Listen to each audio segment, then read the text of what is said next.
significa conforto, nome Naum. E esse livro, ele foi escrito 663 a 612 a.C.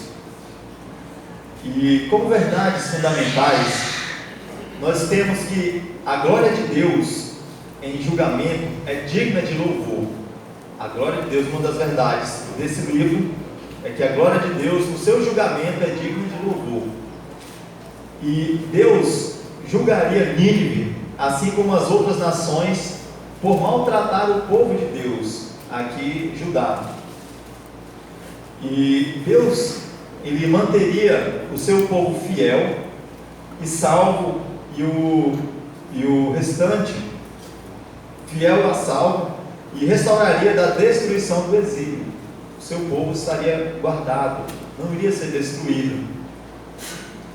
E como eu falei agora há pouco, Naum está no rol dos profetas menores, porque os profetas menores são textos menores, diferente, por exemplo, dos profetas maiores, de Isaías. Por exemplo, Isaías, só o livro de Isaías, ele é maior do que todos os profetas menores. Então, os profetas menores, porque são textos, livros menores. E esse livro, para entendermos melhor o contexto, nós devemos voltar um pouco no livro de Jonas, na história de Jonas, porque esse acontecimento, esse livro foi escrito entre 100 a 150 anos depois de Jonas, e nós vamos lembrar um pouco do que foi, como que Jonas agiu nessa cidade de Nínive. Deus, mandou, muitos já sabem, mas para ficar mais claro, nós vamos revisar esse livro de Jonas. Que Deus enviou Jonas para pregar para Nínive, e Jonas, ele não queria pregar para Nínive, porque Nínive era uma nação sanguinária, um povo perverso, um povo desobediente a Deus, um povo que perseguia o povo de Deus, que tinha muitas orgias, era um povo muito perverso, muito mau. E Jonas, ele foi para Jope, e Deus mandou ele ir para Nínive, Se você olhar no mapa, você vai ver um exemplo. Nínive está para cá, e Jonas estava nesse local, e ele foi para cá. Ele foi para Tarsis, totalmente oposto. Pegou o navio para outra direção, porque ele não queria pregar para Nínive, ele não achava aquele povo digno de ouvir a palavra, digno de se arrepender, porque era um povo muito mau. E ao pegar esse navio, esse barco, aí Deus manda aquela tempestade, e ele, naquela tempestade, dormindo no porão, acordaram ele, já tinham lançado as bagagens do navio fora para aliviar o peso, e até que lançaram sorte e descobriram que estava em Jonas o motivo daquela tempestade, e ele foi lançado ao mar, e o peixe pegou Jonas, e no texto de Jonas ele faz uma oração, um clamor a Deus, confessa seus pecados, e o peixe o lança na praia, numa praia, não sei exatamente essa praia, mas Deus dá a segunda chance a ele, Deus ordena pela segunda vez para ele ir para Nínive, e ele vai para Nínive, e lá, ele, vendo aquele povo rebelde, aquele povo sanguinário, ele prega um sermão muito, muito fútil, ele fala, olha, nós temos 40, Nínive só tem 40 dias, a mensagem dele foi, Nínive tem 40 dias, senão vai ser exterminada. Foi um sermão, os teólogos dizem que foi um sermão mais chulo, porém o mais eficaz, porque eles se arrependeram, o rei se arrependeu também, e na pregação dele se converteram 120 mil pessoas, 120 mil, maior do que a cidade de Tucuruí, em quantidade, número de pessoas. E o rei proclamou esse arrependimento. Eles vestiram um pano de saco, né, assentou sobre cinzas. Então foi geral essa conversão. E Jonas não gostou. Jonas não gostou da conversão. Ele queria, tanto que ele subiu no monte e esperou para ver. A ideia dele era que o Senhor ia mandar fogo, mandar consumir, e houve arrependimento. E ali ele ficou angustiado com isso. Foi na ocasião que Deus ordenou que ele fizesse uma árvore, fez sombra para ele, e no outro dia Deus acabou com aquela árvore, e ele ficou revoltado. Senhor, eu estou com raiva de morte. E aí o Senhor vai e fala com ele: mas você está com raiva de morte por uma árvore que você não fez nada por ela, você não plantou, quem fez foi eu. Uma árvore que nasceu num dia e no outro dia morreu, e por essa árvore você está angustiado de morte, e você não se importa com as 120 mil pessoas que se arrependeram. Então Deus ele dá essa lição em Jonas, e o povo se arrependeu. Porém, no contexto que nós estamos agora, depois de média 150 anos, o povo, outra geração, nasceram outras pessoas, né, os filhos, outra geração, e o povo voltou às práticas do passado. Haviam esquecido da mensagem, esquecido de Deus, e o povo estava voltando a praticar as coisas perversas, a oprimir o povo. Nínive era uma nação muito poderosa, era a capital do Império Assírio, e era o povo mais poderoso da época. Eles, povo extremamente cruel, eles, para ter ideia dos inimigos deles, eles pegavam os inimigos deles, e um exemplo de tortura, pegava a pessoa, um ficava de um lado, outro ficava do outro, com uma serra, cortava, dividia a pessoa ao meio. Eles dilaceravam as pessoas e pegavam a pele das pessoas e colocavam, espalhavam pela cidade. Então era um povo muito terrível, era um povo muito maldoso. E você tem ideia do império que eles eram? O muro que rodeava a cidade, ele era cerca de 30 metros de altura. A largura dele dava para passar quatro carruagens simultaneamente, né? Então você tem ideia. E tinha mais de 100 quilômetros esse muro. Então você imagina o império, né? Um muro que dê, né, para passar 4 carruagens de mais de 100 quilômetros, 30 metros de altura. Então você faz ideia do que era o império. Nínive era muito, muito forte. E eles haviam esquecido da pregação. E voltaram a ser pessoas maldosas, né? Oprimiam muitos povos, inclusive Judá, que era o povo de Deus. Eles oprimiam. E nos dias atuais, nós podemos também fazer uma analogia para os dias atuais, porque naquela época Nínive oprimia o povo, e hoje, que tipo de opressão nós temos passado hoje nos nossos dias? Veio à minha mente, por exemplo, as decisões do Supremo Tribunal. São um tipo de coisa que a gente fica surpreso, né, com algumas decisões. A base familiar tem sido atacada de uma maneira que às vezes a gente fica revoltado também.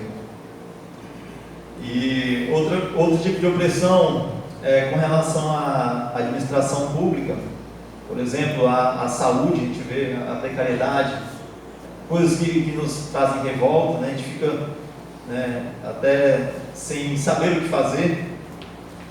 E com relação também ao dinheiro público investido, a gente vê um exemplo nos estádios da última Copa, né, rios e rios de dinheiro. Então são coisas que a gente poderia ser investido melhor. São opressões, né, de quem está no poder, né, são opressões. Então hoje, né, nós também sofremos opressões no trabalho, sofremos opressões também com relação à saúde. A saúde também, nós passamos por dificuldades também. E quando estamos oprimidos, há uma diferença também. Quando somos perseguidos, nós buscamos mais o Senhor. Nós clamamos mais o Senhor quando somos perseguidos. E quando o cenário é uma aparente perda, é uma aparente humilhação, né? Acontece quando os opressores eles se exaltam, isso incomoda o nosso coração, isso causa muita angústia, muita indignação, quando você vê a pessoa, o inimigo crescendo e o justo sendo pisado. E era esse sentimento que tinha Judá naquela época, né? O império Nínive oprimindo ele, né? Então eles estavam com esse sentimento opressor sobre eles, né? Eles estavam sendo massacrados mesmo por Nínive. Então, clamando, né, diante dessas opressões, eles poderiam perguntar: onde está o nosso Deus? Onde está? Deus não está agindo. Nós estamos, né, sendo pisados, Deus não está agindo. Os assírios, eles crescem, né, cada vez mais na crueldade. E essa crueldade não estava parando. Então, nós que tememos o poderoso Deus estamos padecendo, né? Eles que temiam a Deus estavam padecendo, e a outra nação que não ligava para Deus estava só crescendo. E Deus, Ele usa Naum, né, nesse contexto, Ele usa Naum para trazer essa sentença, para trazer o profeta Naum. E no verso 2, ele diz, né, no 1 diz, né, sentença contra Nínive, livro da visão de Naum, o Elcosita. Elcosita significa que ele é de Elcós. Elcós é uma cidade que não foi identificada, os estudiosos não identificaram exatamente o local dela. Tem no mínimo 3 possibilidades, né, de onde seja esse Elcós. Mas ele já inicia a sentença, dizendo: o Senhor, verso 2,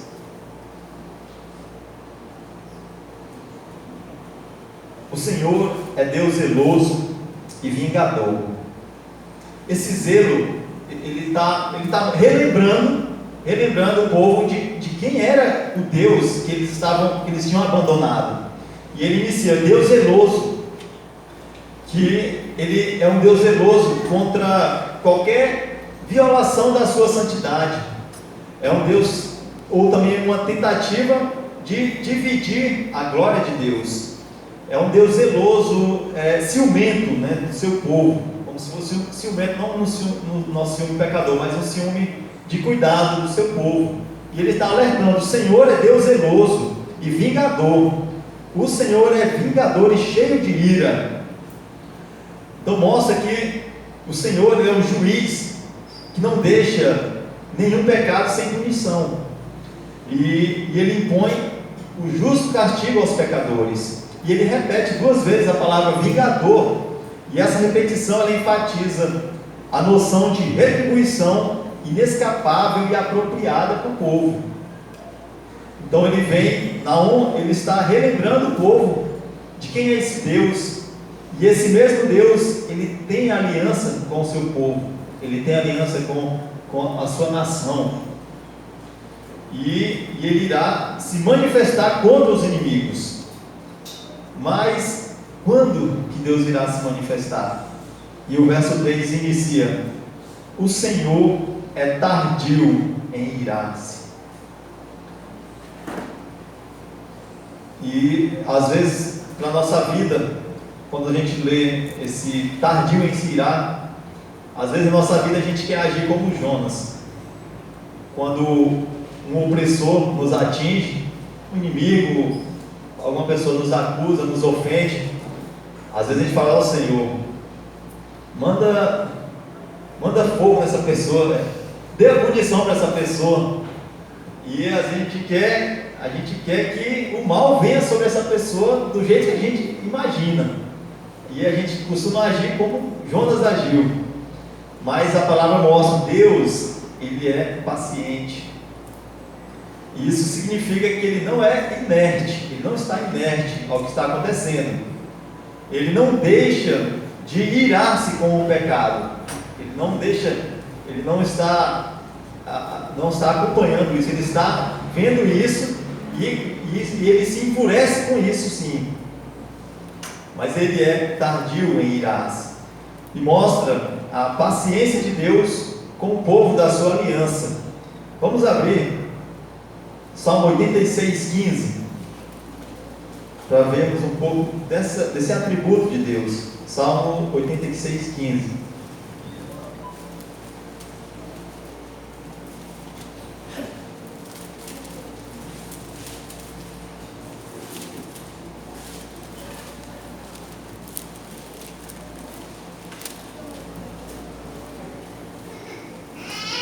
Salmo 86:15, vamos ler todos juntos.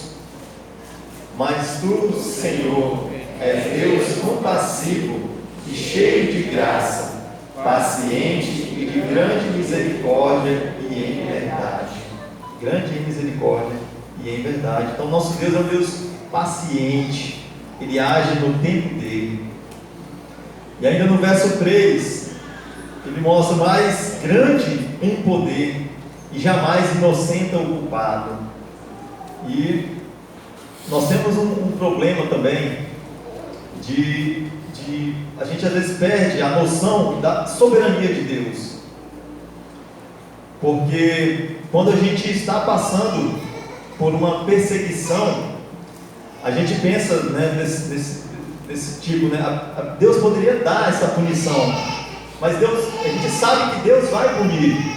E a gente espera, a gente aguarda um dia, 2, 3 dias, e nada da pessoa ser punida. A gente espera uma semana, a gente espera 10 anos, e nada da pessoa. A pessoa está tranquila. E não vemos nada, às vezes a vida toda, e nós não vemos nada. Essa pessoa não foi punida com nada.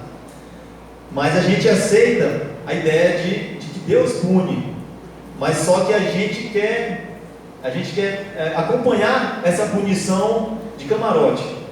A gente quer acompanhar, a gente quer ver essa pessoa sendo punida, a gente quer ver a mão de Deus pesar sobre ela, a gente quer, isso parece que nos faz bem ver a pessoa sendo retribuída pelo que ela fez. Mas ainda há aquelas pessoas que não aguarda o tempo de Deus, não aguarda a ação de Deus e querem fazer com o seu próprio braço, querem fazer vingança. Então Deus não aprova nós mesmos fazermos a vingança.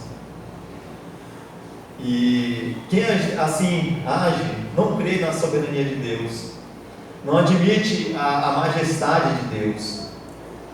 Então essa pessoa ela é como se fosse o próprio Deus dela, ou que Deus soberano fosse moldado conforme a vontade dela. Não, Senhor, você tem que, né? Então se você não está agindo, eu vou agir. Então a pessoa se age como se fosse Deus nesse sentido, né? Querendo fazer a vingança, mas Deus não ensina isso. Então outro aspecto dessa passagem é que nós pensamos que somos igual a Deus, mas nós não somos nada comparado a Deus. E na maioria das vezes o sofrimento que vem sobre nossas vidas, às vezes uma enfermidade ou uma opressão, e às vezes realmente nós merecemos isso. Nós merecemos por conta do nosso pecado. Na maioria das vezes a gente merece a punição. Nós merecemos passar por sofrimento, passar por dificuldades. Nós somos pecadores, nós somos falhos.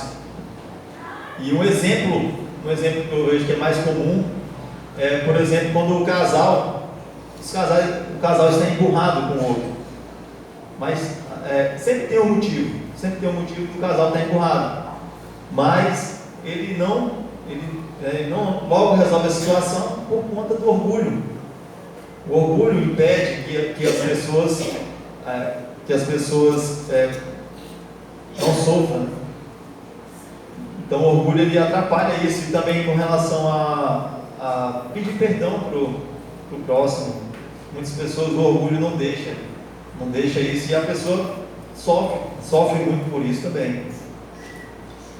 Então nós vemos que Deus ele age no tempo dele. Nós precisamos entender que todo pecado não sairá impune. E no verso 4 e 5 diz: ele repreende o mar. E isso Naum alertando o povo, relembrando o povo de quem é esse Deus. Ele repreende o mar e o faz secar, e mingua todos os rios.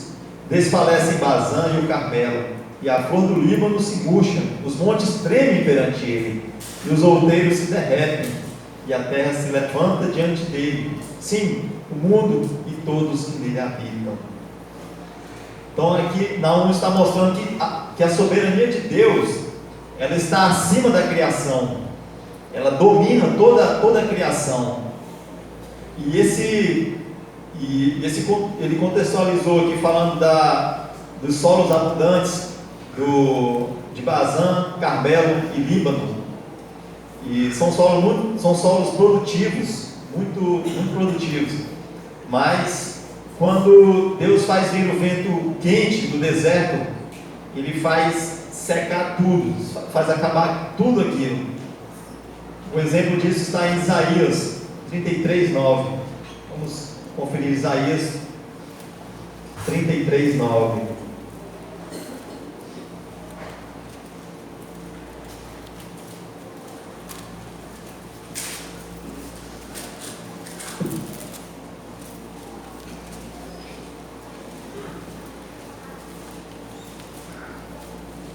Isaías 33:9 diz: a terra geme e desfalece, o Líbano se envergonha e se murcha, Saron se torna como um deserto, Bazã e o Carmelo são despidos de suas folhas.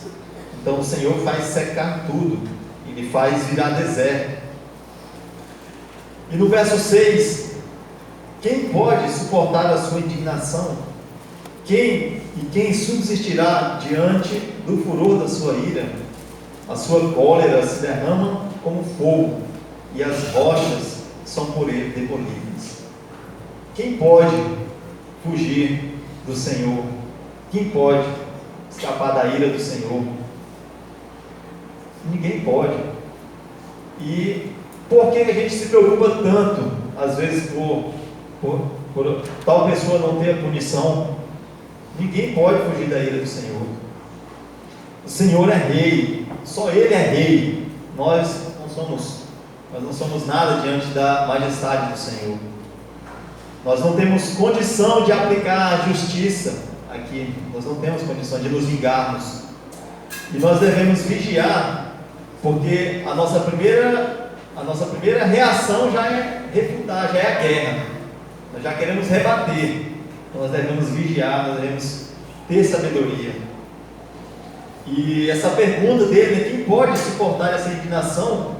Essa pergunta, ela mostra que é impossível qualquer pessoa, e até mesmo uma grande nação como a Síria, é impossível ela de se opor ao julgamento de Deus. É impossível deles resistirem a Deus, a mão pesada de Deus.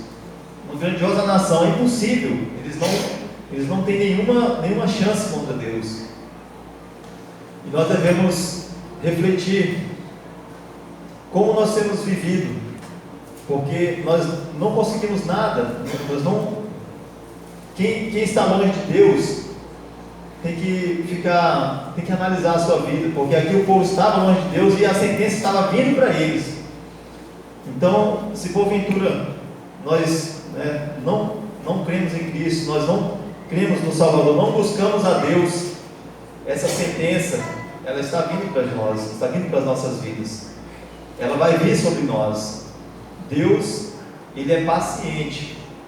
Às vezes a pessoa pode falar: não, mas eu estou tudo bem, está tudo tranquilo, as coisas em casa estão tudo bem. Não precisa seguir a Deus, porque está tudo bem. Mas, como lemos no capítulo 3, Deus é paciente. Deus é paciente. E no verso 7, o Senhor é bom, é fortaleza no dia da angústia e conhece os que nele se refugiam. Aqui Naum está mostrando que o povo fiel, ele experimenta o maravilhoso poder da benevolência de Deus. Quando precisamos, Ele é refúgio, o Senhor nos acolhe, Ele é uma fortaleza impenetrável. A confiança em Deus, ela também é uma exigência para todos aqueles que seguem a Deus. Nós temos essa obrigação de confiar em Deus. E aqui no verso 7 ele está mostrando que vai vir punição, mas o Senhor é bom. Ele conhece os seus, Ele conhece os seus filhos. E no verso 8, continuando aqui no verso 8 ao 10, mas com a inundação transbordante acabará de uma vez com o lugar desta cidade, com trevas perseguirá o Senhor os seus inimigos. Que pensais vós contra o Senhor? Ele mesmo os consumirá de todo, não se levantará por duas vezes na angústia, porque ainda que eles se entrelaçam com os espinhos e se saturem de vinho como bêbados, serão inteiramente consumidos como palha seca. Nínive havia tramado mal contra o Senhor, havia ignorado os caminhos de Deus, e agora eles iriam pagar o preço. O profeta, ele escreve isso antes de acontecer, para ficar registrado mesmo, registrado que essa sentença viria. Nós vamos ver logo mais quando que aconteceu. Mas antes estava o império maior da época, e ele deu essa sentença, escreveu e mostrou, provou que tudo ia acontecer, e Nínive não mais se converteu. E ele fala aqui no verso 10, no verso 9, que ele não voltará por duas vezes a angústia. Por que não voltará duas vezes? Porque não haverá mais chance. Ali era o ponto final. Ali toda a nação seria exterminada. Ali ia acabar tudo, ia matar tudo. Todos eles iam ser exterminados. Não teria mais chance para eles. Não teria mais chance. Por isso ele diz que não voltará por duas vezes. Eles serão totalmente exterminados. E no ano 612, o Império Assírio foi todo eliminado pela Babilônia. A Babilônia destruiu todo o Império, acabou o Império Assírio. Nínive acabou. E no 11 continua: de ti, Nínive, saiu um que maquina o mal contra o Senhor, um conselheiro vil. Esse conselheiro, é muito provável que Naum fala de Assurbanipal, que foi o rei daquela época, um rei muito perverso, fez muito mal para o povo de Deus. Então ele que maquina o mal, o conselheiro vil, ele também pagou, foi totalmente exterminado. E no 12, assim diz o Senhor: por mais seguros que estejam e por mais numerosos que sejam, ainda assim serão exterminados e passarão. Eu te afligi, mas não te afligirei mais. Eles se achavam muito seguros, Você tem ideia, o muro deles, essa fortaleza toda, mas isso não é nada para Deus. Então Deus prova que nenhum culpado ficará impune. E quem não faz ideia desse pecado está correndo risco, como eu acabei de falar, está correndo risco. Quem não se converte a Deus será também destruído, será exterminado. Deus irá punir. E o consolo vem no verso 13: mas de ti, Judá, quebrarei o jugo deles e romperei os teus laços. Aqui dá a ideia de que eles estavam acorrentados, como se eles estivessem acorrentados, e Deus está quebrando esse jugo, está libertando Judá da opressão assíria. Então Deus, Ele permitiu por um breve momento que Judá fosse afligida, mas agora Ele prepara essa libertação, a libertação do povo de Judá, e a queda da Assíria, ela acabaria com esse sofrimento de Judá, com essa queda, com esse extermínio dos assírios. E na nossa vida é assim também, nós passamos por angústias também, assim como o povo de Judá foi afligido, nós também, a vida é assim, né? Como diz, né? Bem-vindo à vida, né? A vida é isso, nós passamos também por aflições, mas nós não devemos desanimar, não devemos desistir. Deus, Ele é tardio em se irar, Deus está acompanhando as nossas vidas, e nós passamos sim por aflições, mas com Deus nós conseguimos vencer, com Deus nós temos um consolo. Agora imagina passar por uma aflição sem Deus, sem nenhum consolo, sem nenhuma base, sem nenhuma esperança. Então, ainda que o sofrimento também dure a vida toda, ainda que a nossa dificuldade, né, seja constante, que não cesse, esse sofrimento é pouco se comparado à maravilha da eternidade que passaremos com Deus. Então nossos olhos têm que estar além dessa vida, além do que nós estamos enxergando aqui. Então o que está garantido para as nossas vidas em Cristo é muito melhor. Em Cristo é muito melhor. E no verso 14: porém de ti, Assíria, o Senhor deu ordem, que não haja posteridade, e que leve o teu nome. Da casa dos teus deuses exterminarei as imagens de escultura e de fundição, farei o teu sepulcro, porque és vil. Então Deus, Ele dirige a história, a vontade dEle é feita. Então Ele determinou o fim do Império Assírio, e aconteceu o fim do Império Assírio, assim como as demais nações que a Bíblia mostra que seriam exterminadas. Já comprovado, podemos ir lá, o Érico já foi, né? Muitas pessoas já comprovaram, né? O que a palavra de Deus mostra e acontece.